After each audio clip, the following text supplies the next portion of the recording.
বাবরের সরকার নেই।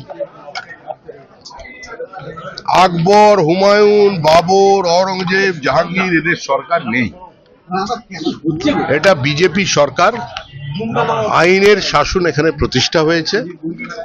শাসকের আইন আজকে নেই। রাজ্য সরকার তৎপরতার সঙ্গে যে কোনো ধরনের বিচ্যুতিকে অ্যাড্রেস করছে এবং যে কোনো ধরনের অসামাজিক কার্যকলাপকে বন্ধ করার চেষ্টা করছে। গুন্ডা দমনের জন্য সরকার আইন নিয়ে এসেছে। প্রত্যেক জায়গায় জুলুমবাজি বন্ধ করবার জন্য রাজ্য প্রশাসন, রাজ্য পুলিশ তৎপর আছে। আপনারাও সাংবাদিক হিসেবে আপনাদের কাছেও আমাদের আবেদন দলের পক্ষ থেকে, যে ধরনের বিচ্যুতি বা নিরপরাধ অসহায় মানুষের ওপরে যখনই কোনো আক্রমণ হবে আপনারা খবর পাবেন। আপনারা সাংবাদিক, আপনারা তো সংবাদ পরিবেশন করবেন, কিন্তু আপনারাও প্রশাসনকে জানাবেন, পুলিশকে জানাবেন, ব্যবস্থা নেবেন।